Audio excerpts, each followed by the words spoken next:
döşünə qəlpəni, qızıl gül kimi taxan qaziləri salamlayıram. Düşmən üzərinə coşqun sel kimi axan qaziləri salamlayıram. Düşmən üzərinə coşqun sel kimi axan qaziləri salamlayıram. Üz-üzə dayanıb mən furyağıyla keçib imtihandan can sınağıyla girdi meydandan tək ayağıyla çıxan qaziləri salamlayıram. Gedib babaların şanlı iziyle savaşa atılıp bıçak nizeylə gözünü bitirip könül gözüyle bakan gazileri salamlayıram.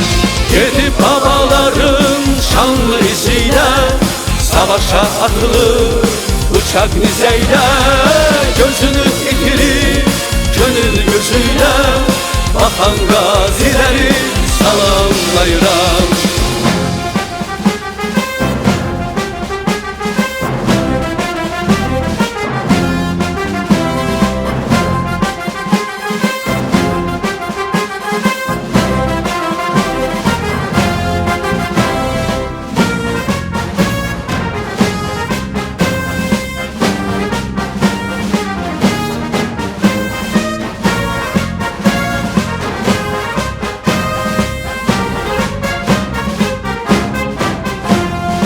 Payız gətirsə də ömrünün yazı, cəngi də dil açdı qəlbinin sazı.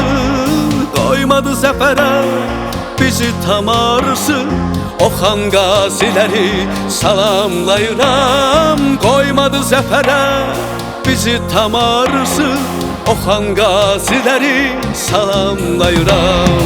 Üz-üzə dayanıb mən furyağıyla keçib imtihandan can sınağıyla girdi meydandan tək ayağıyla çıxan qaziləri salamlayıram. Gedib babaların şanlı iziyle savaşa atılıp bıçak nizeylə gözünü bitirip könül gözüyle bakan gazileri salamlayıram. Gedib babaların şanlı iziyle savaşa atılıp bıçak nizeylə gözünü bitirip könül gözüyle bakan gazileri salamlayıram.